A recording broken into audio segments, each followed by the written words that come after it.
Hello, everybody. Welcome into the cycle part 2, the final part of the week. I know we usually do 3 parts, but this week we're keeping it a little shorter to be nice to our production and editing team ahead of the 4th of July holiday. So we're going to kind of loop our second and third segments together. We're going to do a couple of just very quick waivers, recommendations just to say that we hit on them. Then we'll dive into our usual part 3 episode of pitching streamers and our 2-start pitcher competition. Maher, how are you feeling here at the end of the first half of the regular season? It feels like it went pretty quickly. It does feel like it went pretty quickly. I'm feeling pretty good. As we mentioned in several shows, I'm in a bunch of leagues, and the results are all over the place. And I'm really hoping in a couple of those leagues to get out of the basement, and in a couple more to stay near the top. And for the others, to fight my way out of the middle. I'm hoping you fall further back in one of those leagues so that you will be open to trading me Manny Machado, because I need a third baseman even more than I did when I first brought this up to you, because Josh Young, who was my first third baseman, is now sent down to the minors. So it's pretty disastrous at that position. And my team's really good besides that, but that is really tracking me down. All right, let's dive into waivers central. We'll go quickly through this one. Like I said, just want to give a couple recommendations here. We don't need to dive deep on these guys.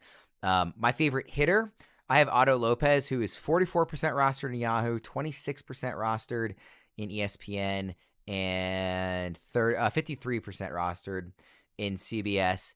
And Lopez is having a good year. His batting average is only 257, but his expected batting average in StatCast is 301. His expected WOBA is 372, which is 86th percentile. So even though maybe some of his numbers, like his OPS is only 717, but it looks like the underlying data is stronger than that, even though he doesn't have the highest average exit velocity or hard hit rate. The other kind of expected numbers look very good for him. And he's been kind of a power speed threat. In 282 plate appearances, he has 8 home runs and 9 stolen bases, so kind of contributing in multiple categories. If you think the batting average is going up too, at his age, it'd be a reasonable time to expect a breakout. And I think we're going to get 20 stolen bases. I don't know if we'll get 20 homers, but I think we'll get over 15 and a better batting average than we're seeing. I think this is a guy who should be rostered in at least 50% of all leagues. And right now he currently isn't. So Otto Lopez is the guy for me. Yeah, he's also a player trending in the right direction. I know I rostered him much earlier in the season because he got, I forget if it was a hot start or just a hot week, but I picked him up, and then I ended up not having him for very long because he didn't do very well after that. But I will say he batted 229 in April, 237 in May, and then in June he just hit 301. And so there goes some, there's some of your expected batting average there where he's already, kind of turning that corner. He just hit 300 for a full month. It wasn't like a week or two. It was a full month of June, 26 games. He batted 301 with 4 home runs, which he came into June with only 4 home runs, 2 in April, 2 in May. And he stole 4 bases. And so June was already his best month. And for a player that you want to pick up on waivers, that's exactly what you want to see. Someone trending in the right direction and maybe getting hot. Just in time to cool off at the All-Star break. Yeah, exactly. Otto Lopez for me. Who is your favorite hitter? So it's hard to say favorite, but he's a hitter. But and for me, I kind of looked at this as sometimes we talk, am I looking at the upcoming week or am I looking for rest of season? This one was definitely looking at the upcoming week, especially leading into the All-Star break, and it's Trevor Story. And part of the Trevor Story experience is that you're going to get streaks where he's really cold and streaks where he's really hot. And right now he's really hot. And so he was dropped in a ton of leagues because for a while he was really cold there, to the point where a lot of Red Sox fans were calling for him to be cut or to be at least benched. In this is when the Red Sox fans really wanted all of those prospects called up, and they weren't being called up. And Trevor Story was just an automatic out. And now he's not. Now he's hot again. And so when he's hot, he's really hot. You can get a lot of power and you can get a lot of speed. I talked about Otto Lopez in June. In June, Trevor Story batted 286 with 5 home runs and 4 stolen bases. And that's even more impressive when you consider at the beginning of June, he wasn't that good. So it just shows you how hot he was at the end of June, because in May, he batted 158 to give you an idea of how bad he was. So for me, this is more of a short-term kind of hot streak pickup as opposed to someone who is going to save your season. But he's also, you talk about Otto Lopez, like Trevor Story is pretty much a lock for 2020. 20 20 stolen bases. You probably don't want him in a points league. You probably want to stick to Roto or head-to-head with someone like Trevor Story. But he is someone that can provide a lot of value in the short term. And I would go and break down Joe Adell, who's my other pick, but you can basically just repeat everything I just said. For Trevor Story, for Joe Adell. Short-term pickup, really hot right now. Part of the Joe Adell, Trevor Story experience. I've been burned by Joe Adell too many times to ride that roller coaster again. If you are struggling with lineup decisions, our lineup assistant recommends optimal lineup suggestions to maximize your team's performance each day or week. Just sync your league for tailored guidance based on your roster and league settings. Download the Fantasy Baseball My Playbook app or visit fantasypros.com/MLB-MyPlaybook to set your winning lineup today. All right, let's go to our favorite pitchers. I gave you 2 Orioles pitchers last week. I'm giving you a third this week. Dean Kremer, who I actually probably like better. Well, he's kind of similar to Charlie Morton and Trevor Rogers in terms of how interested I am in him, but he's rostered in fewer places than those guys, which is why I wanted to highlight him, because I think he's going to give you similar production to them. He's been really hot as of late. 2.61 ERA over his last 7 starts. There's one bad start in there, but has largely been fairly consistent in the other 6 of the last 7. He's only 19% rostered on Yahoo, 9% rostered on ESPN, 41% on CBS. Dean has always been a pitcher who has struggled with consistency, but has had, very strong outings at times.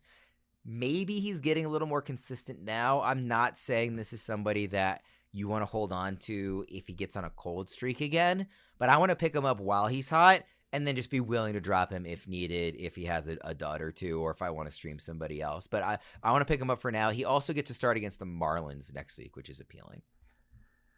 I would be remiss if I didn't call you out. Did you just call him Dean at a first name basis? You just called him your pal Dean? A lot of Orioles fans refer to him as Dean, like on Twitter, so that was just me falling back into that. I'm not saying we are on a first name basis. You met Chase Dollander's grandparents, and now you're on a first name basis with Dean Kremer. Dean Kremer, whenever he has a good outing, there's this one kind of fan account in Orioles Twitter that will tweet the scene from Community where the Dean is just singing Dean, Dean, Dean, Dean, Dean, Dean. And I always think about that when I think of Dean Kremer having a good start. So yeah, Dean was in my head. Dean Dangerous, also from Community. But yes, Kremer, good pitcher who's maybe getting a little more consistent, and I would want to pick him up for this hot stretch he's in. Yeah, I would also say my wife and I are having another child, and if it was a boy, we were going to name it Dean. But we're having a girl, really? So we will not be naming her Dean. Dean Maher. Dean Maher. Mean Dean. What would the middle name have been? I always want all of... my middle name is Ryan because it's a family name. My son's name is Nolan Ryan because that's fun. I wanted all of our kids' middle name to be Ryan. I wanted my daughter's name to be Ryan. Yeah. So preferably Ryan for all of them, but my wife did go for that. I was gonna say if you do something like I'm trying to think of a good like male name that starts with an I, like Ivan, then his initials would be Dick. Awesome. If it was Dean, yeah. That was a very lame joke, but an attempt there. So my initials are Mr. M. That's fun. That is good. My daughter's is Jem, Jem. By the way, to be clear, I know that your last name doesn't start with a K. I was saying if Dean Kremer's middle name was an I. I was wondering. I didn't want to. I realized you probably got confused by that after I said it. I know. I didn't want to. I didn't want to make you say it again. I know how to spell Maher. It's not with a K. Well, not to get off on a whole name tangent, but I will say I went to school with someone whose first name was Tim and his last name began with an M, and his middle name is Ignatius, so his initials were Tim. His initials were Tim. That's pretty good. That's pretty good. Yeah. I would be more interested. Back to Dean. I would be more interested in Dean Kremer if I knew he was going to be traded. And I looked up his contract while you were talking. He has 2 more years of arbitration. Is there any chance from where you sit, would the Orioles move Dean Kremer? I don't think so. They value controllable years so much that I don't think they would. And they also just have so much need at pitching that I don't think they would want to get rid of him. I could be wrong, but I wouldn't expect him to get moved. Okay. If not, and this would have to be more of a short-term move for me. I don't have a ton of interest in Dean otherwise. I'm just going to keep calling him Dean forever now. I support it. All right, who's your favorite pitcher? Mine is Mike Soroka, perhaps, if we're on a first name basis, who really, like if you followed baseball for a while, he's had a really interesting journey towards Achilles twice. Came back as a reliever, is now starting again, and is now looking pretty good all of a sudden. And he's a name that could be moved at the trade deadline. Over the last 2 weeks, he's a top 15 starting pitcher. And over the last month, he's a top 19 starting pitcher, according to VBR, with a 3.04 xERA. And so someone who's just like, I wouldn't count him, in a previous segment, we talked about pitchers outside of the top 25 who could be in the top 25 going forward. I don't necessarily think he's that close of, being in the top 25, but I do think he's going to have some fantasy value here soon, just because he's been pitching well. He's been striking guys out. His ERA is 4.7, but all of his expected numbers are much better than that. FIP is 4.3, xFIP 3.76, Sierra 3.35, and I already said the xERA is 3.05. With a 1.03 whip. Just someone who's been kind of quietly pitching really well recently, and someone that has my eye, especially as someone he's a former first round pick from many, many moons ago. I think it was like a decade ago, his first round pick. Still only 27 though, and so he's someone who has a little bit of pedigree. He's dealt with some kind of freak injuries. He wasn't a high strikeout pitcher for a while. He was a weak pitch to weak contact kind of pitcher, but now he's kind of reinvented himself, and it's very intriguing. Deep league targets. I put one name down here, Ramon Laureano, just because I keep giving these Orioles pitchers. I was like, I want to give an Orioles hitter too. He's just been hitting really well lately. This is like just a hot streak that I would pick up and try and ride. But he's been honestly one of the Orioles' best players the last few weeks here. He's already got 10 home runs, which is one shy of his total of last year. He's batting almost 280. OPS is 868. I mean, he's just looked pretty good. So. And the eye test, like he's been passing it, watching him every day. So I would give a look to Ramon Laureano if you need help in like a deeper outfield league. More deep league targets, and some of them we'll probably talk about a little bit as part of the pitching streamers as well, because there's a little bit of overlap there. Noah Cameron has been pretty good recently. We've talked about him recently. A lot of these players I looked up and I was like, maybe I won't include these players because they're probably going to be rostered in too many places, and they just weren't. And so their roster numbers were so low that even on a site like a sharper site like CBS, I was like, okay, I have to include these because in your standard like 10 or 12 team head to head, maybe these aren't rostered guys. Although I think you can argue that they could be, but in like 12 team roto and deeper, I think these are must roster guys. Noah Cameron. Has been really good. He's also lined up for 2 starts this week. You could say the same thing for Brian Bayo. He's been really good recently. Is also lined up for 2 starts this week.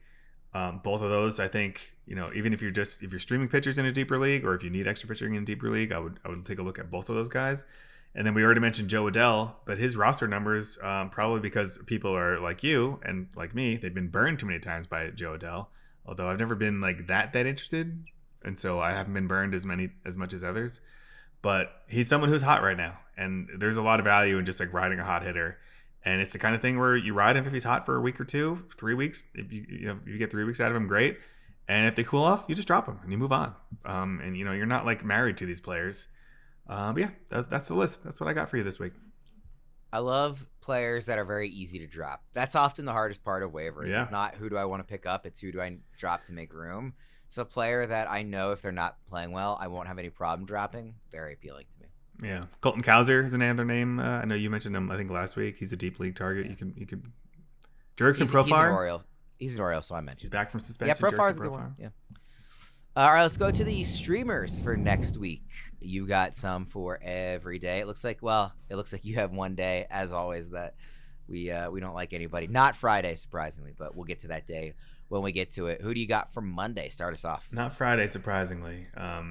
Surprisingly, a full slate day too. Usually Thursday or Friday are the day. So for Monday, we just mentioned Noah Cameron, but Noah Cameron has a Monday matchup against the Pittsburgh Pirates, who their offense has been a little bit better recently, but it seems like it's cooling off again. So we don't have to be too afraid of it. There's still a top 5 offense to target in fantasy. And I'll mention this again at the end of the week, but if you are in a weekly league and you want to stream Noah Cameron, you are going to get 2 starts out of him, or you're at least projected to get 2 starts out of him for now. And the first start is against the Pittsburgh Pirates at home on Monday. I considered some other names. I didn't want to anger the YouTube commenters by mentioning Shane Baz, but he's an option here.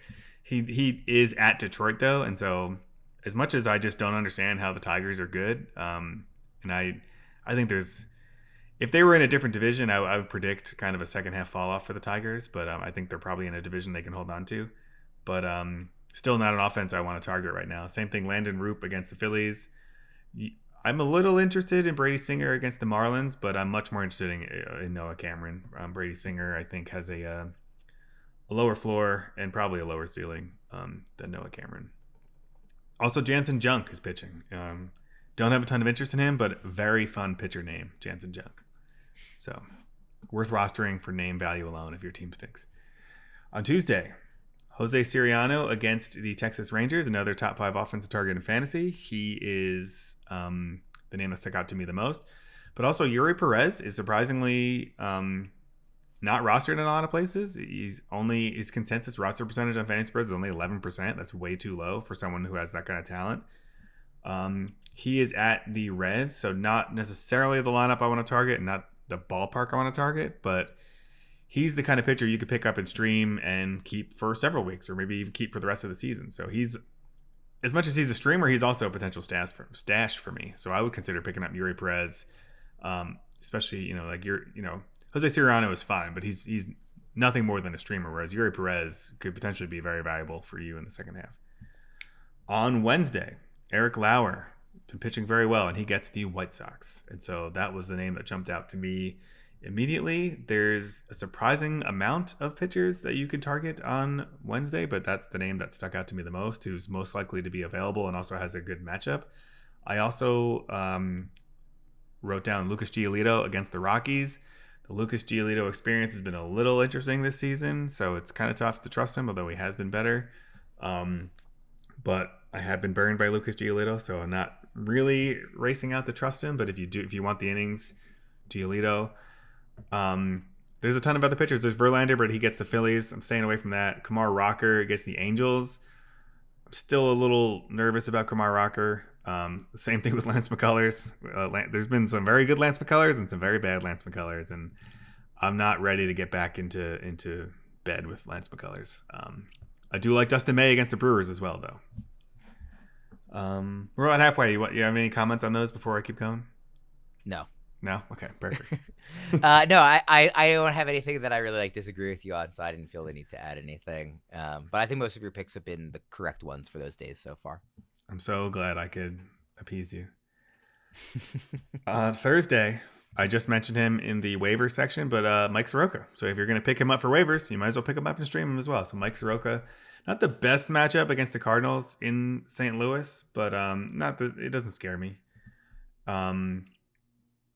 But yeah, someone I really like is someone who's been pitching a lot better, Mike Soroka. And again, he's someone I think more than just a streamer, he's someone you can potentially hang on to. Thursday's a small slate, so there weren't a ton of names to pick from. I already made the Shane Baz joke at the top, but on Thursday there's Taj Bradley. If you consider those two pitchers interchangeable, Taj Bradley is the top ranked player on this pitcher streaming tool, but he is at Boston, and Boston doesn't have the best lineup this year, and they strike out a ton. But they also, as we've seen, they just did it to Jace Burns. Their lineup is so unpredictable that I don't necessarily love streaming against them, because they might just go out and score no runs and strike out 14 times, or they might drop 14 runs on you. And so I don't really want to target them, especially in Boston. Nick Lodolo is probably over-rostered. He's probably rostered in your league, but his consensus roster percentage is only 50%, and he's got the Marlins. So if Nick Lodolo is available, I would stream him, but he's probably rostered in your league. If it's a at least medium sharp and active league, he's probably already rostered. So Soroka would be my top choice. Your boy Charlie Morton is probably available, but he gets the Mets, so not the best matchup. And I don't think I would want to dig much deeper than that. For Friday, surprisingly, Friday is usually a tough day for us, but there was a bunch of options here. I know you don't like Max Scherzer, but I think if Max Scherzer can be healthy and stay on the mound, I think he can be good. The problem is that he just might never be healthy again. But I do think there's a real possibility that he's valuable in the second half if he can stay on the field, which is not a given because he's had a weird thumb thing for a while now, and it's a possibility it's the end of the road and this is his last chance. But if he can stay on the mound, I still think he can be good. So he's the top streaming option on Friday. He's at the Athletics. I would have been less inclined to stream against the Athletics like 3 or 4 weeks ago, but they've just not been great. Tyler Soderstrom has taken a step back. Nick Kurtz has looked good. Jacob Wilson looks great. But what was once a very scary lineup is less scary now. Although I do think they have the kind of talent that they can just, get hot. They have Brent Rooker, Lawrence Butler. They can put a hurting on you if they kind of all get right at the same time. But for now, not terrified to stream against them, even though they don't count as a top 5 offense to stream against. The other name, Gavin Williams against the White Sox. Gavin Williams was really bad earlier in the year, but he's been much better of late. And so he has a favorable matchup against the White Sox on the road. It's on the road, but it's also a pretty favorable ballpark for pitchers. And then Chase Burns against the Rockies. Are you ready? The one I was surprised to see. I just don't know how he can be. I feel like you need to see another good start from him coming off of what we just saw. I think that's fair. I also think he's going to bounce back, and I also I think he probably will bounce back. I don't disagree with that, but if to be streaming him, here's the thing. This is not his next start. So by the time you have to stream him, you will have seen one more start. So if he gets lit up again, don't start him. But if he looks fine, then stream him against the Rockies or, just pick him up now. So yeah, it's kind of hard to think about it because you're I think he might pitch he's pitching this weekend because he was a 2-star pitcher, my 2-star pitcher for the week, unfortunately. But I'm still confident he's going to turn things around. I really think he was tipping his pitches and the Red Sox just caught him. And that he's going to be fine. So that was for Friday. And I think, did I have a few more names here? Quinn Priester has been pitching well. He gets the Nationals. Your boy Dean Kremer has the Marlins. So there's a decent number. Usually Friday we don't have anyone. There's a decent number of pitchers to stream. Also, his name is toward the bottom of the list, but Tyler Anderson just continues to be solid. He doesn't have incredible strikeout numbers, but he just continues to have a really solid season. And it's just not rostered anywhere. So in deep leagues, I just keep using him. Saturday is the day this week that I have kind of, I marked it down as a stay away. I wrote the opposite of a name. I wrote stay away from Brandon Woodruff. It looks like it's going to be his first start back off the injured list. He's had such a lengthy layoff and such a long rehab. Even though he has a decent matchup against the Nationals, there's no way I'm starting Brandon Woodruff in his first start off the IL. We have no idea what this is going to look like. He hasn't pitched in the majors in so long. So I wrote Saturday as a stay away ? But then also not Brandon Woodruff, period, ! There was some thought that Sean Manaea could be back on Saturday. It looks like that probably is not the case anymore. But he's supposed to make one more rehab start, it sounds like on Tuesday. So it's possible Sean Manaea is back on Saturday as well. But again, I'd probably stay away from him as, too, even though starting pitchers in their first start off the IL is always kind of tricky. But when you have really lengthy layoffs like these two pitchers have had, more so Brandon Woodruff than Sean Manaea, it's even more concerning. And then Shane Baz, not Taj Bradley, but Shane Baz has the Red Sox at Boston. Again, not targeting that. And there's not a lot of other names I would get too excited about. Trevor Rogers against the Marlins would be probably my pick if I had to make a pick. But yeah, that's pretty much it. And then Sunday, I've already mentioned him a few times on the show, but Eury Perez gets your Baltimore Orioles. And the other name I have down is Noah Cameron gets the New York Mets. And what I wrote down for both of them is that if, a lot of managers are in daily leagues, some are in weekly leagues. If you're looking to stream in a weekly league, Eury Perez and Noah Cameron are both 2-star pitchers this week. I'm done. I get worried about Cameron against the Mets. Yeah, it's not ideal. As a 2-star pitcher. I obviously against the Pirates is a lot more appealing. It is. What do you think of the Orioles as a matchup for streamers? I feel like they should be scarier, but they in practice often aren't. That's kind of how I feel about them. I mean, how many runs did they score in that game the other day? It was 22 or something.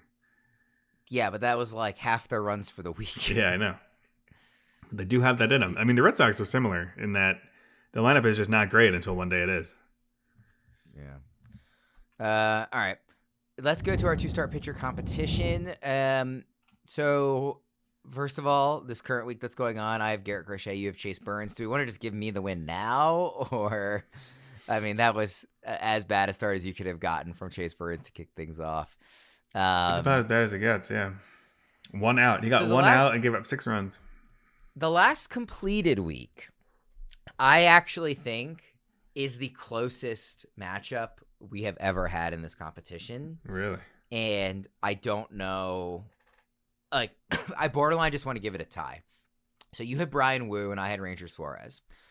You had 3 more fantasy points in our league settings. That is the exact difference of Suarez got a loss and Wu didn't.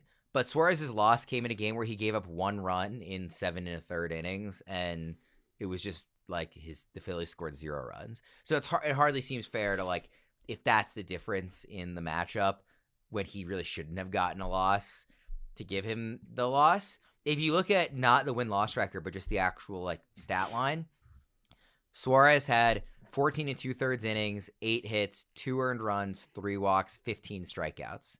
Wu had 12 innings, 11 hits, 2 earned runs, 3 walks, 18 strikeouts. So Wu had 3 more strikeouts, but Suarez had the same runs allowed in 3 more innings, almost 3 more innings, and also a better whip. He had a couple of fewer hits. So it's basically like the better ERA and whip versus a few more strikeouts. Otherwise, like, essentially the same. I truthfully, I almost just want to give us a tie. Like, I think this is like a dead even. I'm willing to give it a tie just because it's Ranger Suarez and that. I knew you were gonna give the extra bump to Suarez. I mean, we have to. I'm not in the business of giving Ranger Suarez losses on this show.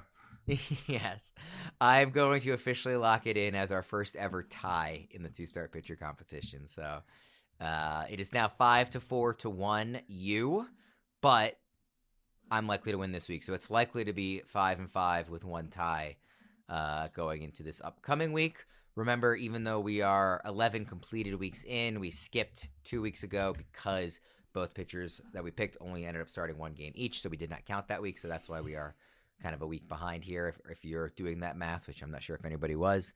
For this upcoming week, I decided it was finally time to pull the trigger and use Paul Skenes. I had not used him yet this season, and just it felt like it was time. Also, the matchups at Kansas City, at Minnesota, I was comfortable with. He's had a couple of down starts in a row, so I kind of feel like he might just be due. So, yeah, now felt like the right time to use Skenes. Great. I did not put a name in the sheet beforehand, but I'm going to go with Hunter Brown, who is just maybe a Cy Young favorite or Cy Young candidate. And maybe he's not the favorite in the American League because of, Tariq Skubal exists, but having about as good of a season as you can have. He's got a 1.82 ERA, and his matchups are against the Guardians and against the Rangers, both at home. And so I would have picked Hunter Brown, but I used him back in week 3, so he was not available. I just had to make sure that I didn't, and I searched for Hunter in the sheet and was like, oh darn, I already used him, but then I realized it was Hunter Green. So yeah, I've used Hunter Brown already. Otherwise, I think that was a very good. So great matchup, honestly. Skenes versus Brown. Who is he facing again? I'm writing it in the. He's versed the Guardians and then versed the Rangers. Okay. All right, so Hunter Brown versus Paul Skenes. That's a fun one. Like I said, I'm likely to win this week, which will put us at dead even going into the final week before the All-Star break. So super fun stuff. Yeah. Any other final thoughts before we get out of here? Yeah, I really need Garrett Crochet to get lit up, or maybe like 3 rainouts and they just don't start him this weekend. I think with as bad as Chase Burns was, even a 1 start, Crochet still gets the win over him. Maybe. I was thinking, I was wondering for our picks, because this is the last week before the All-Star break, right? I'm not doing that math wrong. I think the following week is the All-Star break, yeah. Yes. So the reason I bring that up is because I wonder if some of these really good pitchers, if they wind up finagling the schedule at all so they can pitch in the All-Star game. We both picked very good pitchers, so we'll see how that pans out. But something to keep an eye on for this week. For now, we have Skenes and Hunter Brown as our picks. So yep. Let's go ahead and get out of here on that. I hope everybody enjoys 4th of July. If you're listening to this on the holiday, enjoy your grilling or the fireworks or however it is you celebrate with hopefully friends and family and have a good time. Enjoy the weekend here of baseball. For Maher, I'm Ryan Wormeli. We'll see you again next time.